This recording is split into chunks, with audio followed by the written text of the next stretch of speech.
About 14 months ago, I joined the Microsoft Business Solutions organization, which is responsible for selling our Dynamics products worldwide.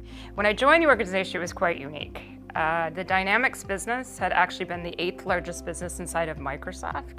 But when I joined, within 3 weeks, our CEO had changed strategy and really put the Dynamics business and the business application and business process business at the core of Microsoft's strategy.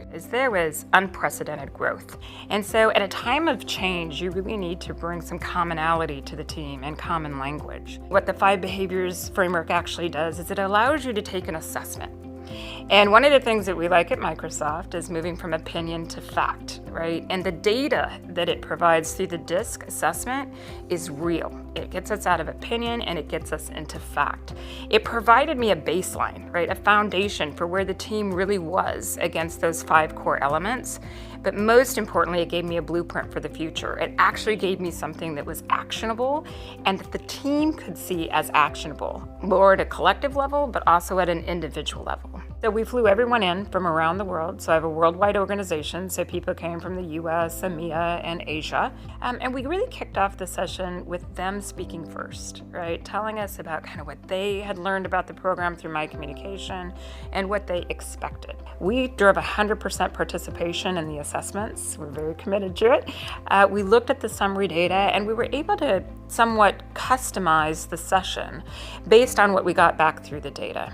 So we spent a little more time with the team around trust, as well as conflict and commitment, and touched more lightly on accountability and results, with a plan to do that deeper down the road. But what that did is it gave the course focus, and we could go deep, right, in the topics. And I remember a great exercise we did where you kind of had to split up in groups in terms of what your kind of natural affinity is. So you kind of saw the group that maybe start every meeting with an Excel file, which is certainly not my style, but you need to understand who they are and how they thought about the work they do compared to others who will probably like to dream a little bit before they get into the Excel discussion.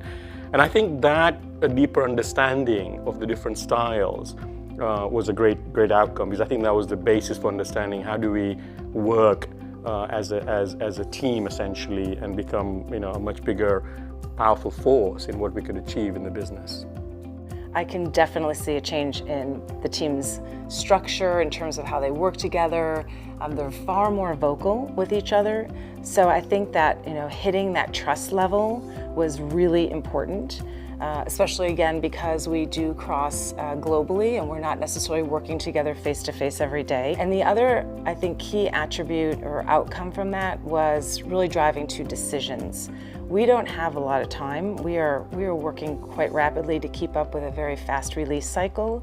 So while we may want to take a long time to make a decision, it doesn't benefit anybody. And I felt that the ability for people to have a facilitated conversation where they could take risks, where be open to new ideas, and really learn how to work together more effectively was done in the first 45 days in the role. There was suddenly a feeling that you were part of a bigger entity here, and you weren't just an individual. And I think when we started kind of talking about what our values are, what brings us together, what's important to us as individuals, certainly allowed you to start connecting with other people at a different level. Anybody that's not investing is taking something away from, I think, the employee's experience with the company, because none of us are going to be successful and drive impact if we don't work well together. If you think about the company, our company is transforming, currently, and there's an opportunity for us during this transformation to really drive the culture that our CEO Satya has been talking about, which is it's a growth culture, a growth mindset culture. And in a growth mindset culture, it's about everyone's ability to develop, not just specific certain individuals in leadership programs, but really every employee's ability to develop. It's about having a learning attitude, about taking risks and being courageous and kind of leaning into the unknown.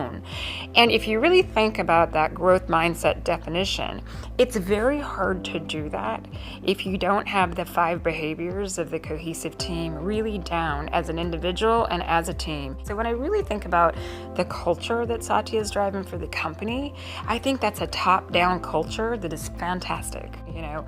But what really needs to happen is at the management level, we need to engage. And I think engaging with the 5 Behaviors program is an absolute amazing asset to help develop our people, to really make that culture a reality for the company.